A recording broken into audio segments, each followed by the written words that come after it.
அண்ணே சோத்ரம், எப்படி இருக்கீங்க? ஸ்தோத்திரம் தம்பி, நான் நல்லா இருக்கேன். நீ எப்படி இருக்க? உட்கார்.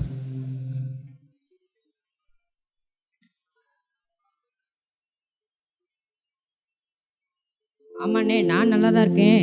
இது என்ன ஆரஞ்சு பழம் பாட்டிலாம் எடுத்து சவுண்டா சொல்லு.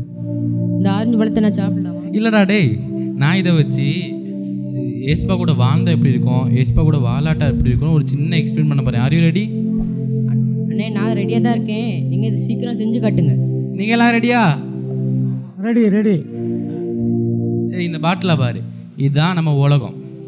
சரி, நான் உங்கள்கிட்ட ஒரு கொஸ்டின் கேட்கேன். உலகம் எதனால் நிரம்பி இருக்குதுன்னு பைபிள் சொல்லுன்னு தெரியுமா?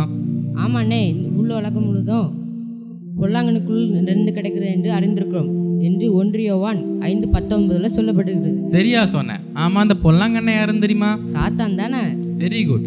இந்த பாட்டில் எப்படி தண்ணி நிரம்பி இருக்கோ அப்படி தான் இந்த உலகத்தில் சாத்தானோட கிரியைகள் நிரம்பி இருக்கு. இப்போ நம்ம ஏஸ்பா கூட இல்லாமல் வாழ்ந்தோம்னா அந்த பாவங்களுக்கு அடிமையாகி பரலோக ராஜ்ய போகிற பாக்கியத்தை இழந்துருவோம். ஆமாண்ணே, சொல்ல கேட்கவே ரொம்ப இன்ட்ரெஸ்டிங்காக இருக்குண்ணே.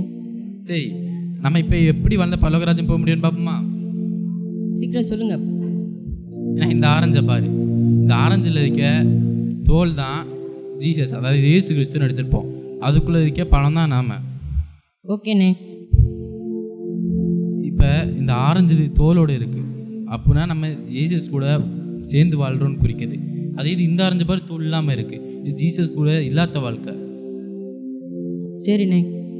இப்போ இந்த ஜீசஸ் கூட இல்லாத வாழ்க்கை, அதாவது தோல் இல்லாத பழம். இப்போ தண்ணிக்குள்ளே போடுவோம்மா, நடக்கு போட்டுவோம்மா, போட்டா போடுங்கண்ணே. போட்டா பார்த்தியா, அது ஜீசஸ் கூட இல்லாமல் இருந்தால் நம்மளும் சாத்தானுடைய பாவத்தில் முங்கி பரலோகராஜ் பாக்கியத்தை அடைய முடியாது. முங்கிருச்சு பார்த்தியா? ஆமாண்ணே. இந்த படத்தை போட்டு பார்ப்போம்மா, போட்டுருமா? ஓகேண்ணே, போட்டுருமா? போடு. ஆஹா, அற்புதம். பார்த்தியா, மேலே மிதக்குது. மேலே மிதக்குது. இப்படி தான் நம்ம இயேசுபா கூட வாழும்போது, தினமும் நற்கிரியைகள் செய்யும்போது நாமளும் பரலோக ராஜ்யத்துக்கு போக முடியும். ஆமாண்ணே. இந்த ஆமாண்ணே.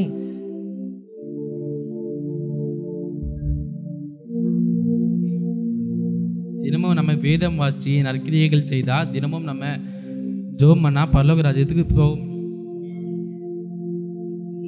இயேசு கிறிஸ்து அறிகிற அறிவினால் உலகத்தில் உள்ள அசுத்தங்களிலிருந்து தப்பலாம் என்று பைபிளில் போட்டிருக்கு. நம்ம ஐயா கூட அடிக்கடி பிரசங்கம் கூட பண்ணுறதை பார்த்துருக்கோம். ஆமாம் தம்பி, ஆமாம். நாங்கள் எங்கே எக்ஸ்பீரியன்ஸாக சக்ஸஸ்ஃபுல்லாக உங்களை செஞ்சு காட்டிட்டோம். நீங்கள் உங்கள் வாழ்க்கையில் டெஸ்ட் பண்ணி பாருங்கள். நீங்கள் ஏசப்பாவோடு வாழ்கிறீர்களா இல்லை ஏசப்பா இல்லாமல் வாழ்கிறீர்களா? ஸ்தோத்திரம். சோத்ரம். Bye bye. Bye bye. ஹல்லேலூயா.